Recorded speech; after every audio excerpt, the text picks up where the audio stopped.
If I had a little money in a rich man's world. You didn't know the words to that, did you? No, I didn't. 23rd of January. Let's pass over to the really rich. How often the occasions they look just like the poor. When they travel abroad, they must restrict their baggage, and when haste is necessary, they dismiss their entourage. And those who are in the army, how few of their possessions they get to keep. Seneca. You can't take it with you, love. You bloody can't, can you? You can't take it with you. So I want to talk a little bit about money because that's the theme of today's episode. Thank you. So that's why I want to talk about it.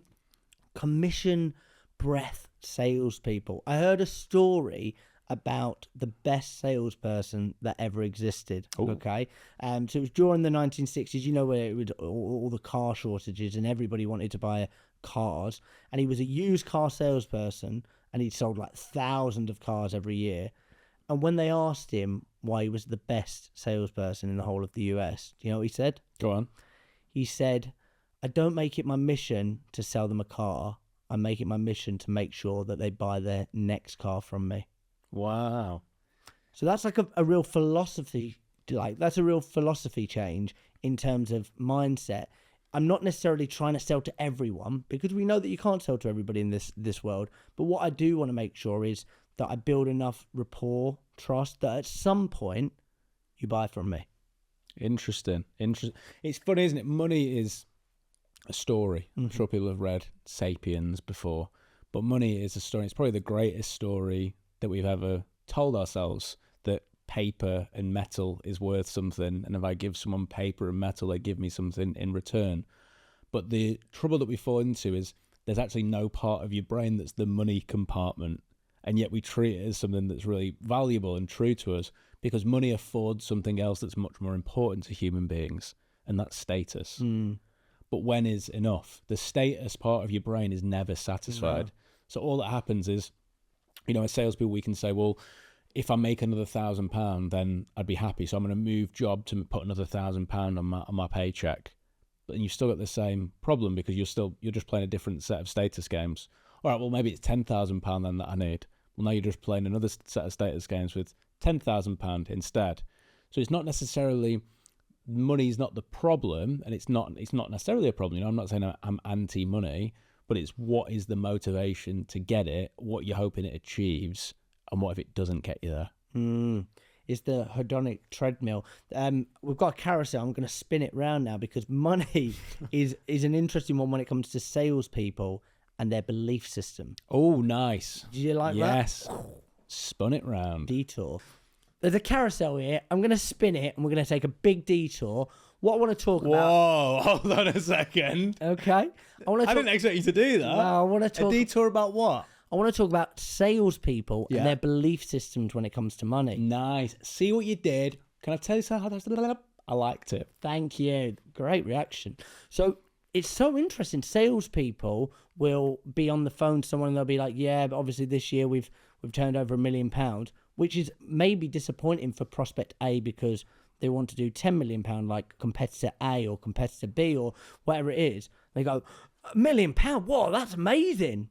Because that's your money belief. But everybody's got different beliefs. So you might think money doesn't grow on trees. So that was something you were told as a child. So actually, I'm quite scarce with money. So money beliefs in salespeople can present themselves to be quite dangerous at times. Have you seen that in salespeople along your journey? Yeah, and it's funny that you talk about, I think we pick up a lot of our money beliefs from maybe parents, grandparents, certainly family, let's say, like the stories that you've learned. So I reckon people have had a figure in their life who's come home and led down the sofa and said, oh, work's going to kill me one day.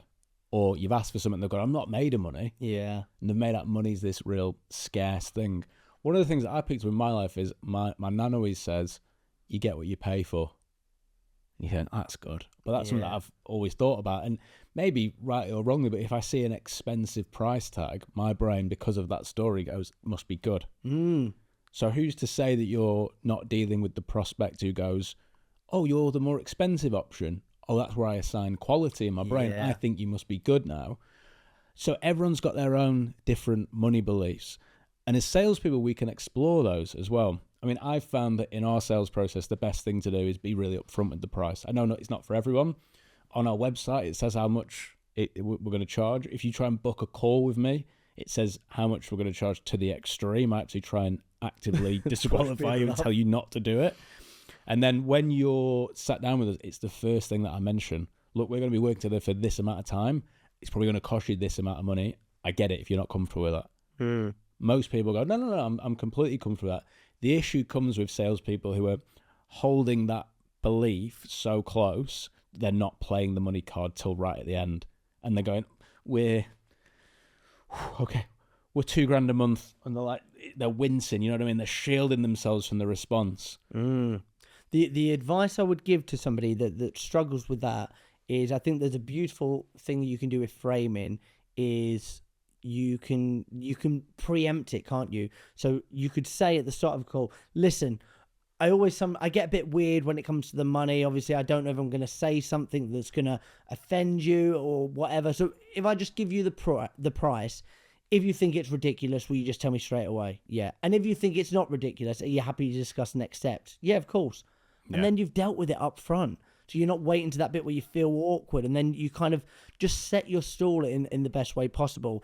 I would ask you, salespeople, to kind of question, what are my beliefs? How do I feel about money? What is a lot of money? I know that I heard a story about somebody, I think it was Daniel Priestley, talking about what he thought a lot of money was, and his boss made him get that amount of money out of the ATM and put it in his pocket on a daily basis until his money beliefs change. I'm not saying do anything as big as that, but just question, what is a lot of money to you, and why is that a lot of money to you? You can change your beliefs.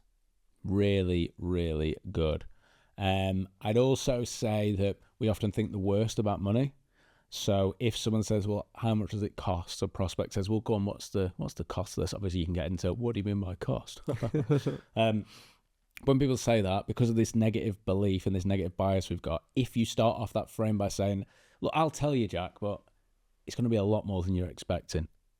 Are you sitting down? Yeah, I'm sat down on this sofa. Right, well, sometimes when I tell people this, the phone goes down immediately and I never speak to them ever again. Okay. I know, I'm not going to hang up. It's £500. Jesus. But more often than not, when you deliver it... that's not bad. Exactly. And whenever I deliver a price to someone, I say, it's X amount of money, but obviously that might be ridiculous to you. And they always go, no, that's not ridiculous. They fight straight away on that bit. So there's games to play within it. I think money is a game in itself.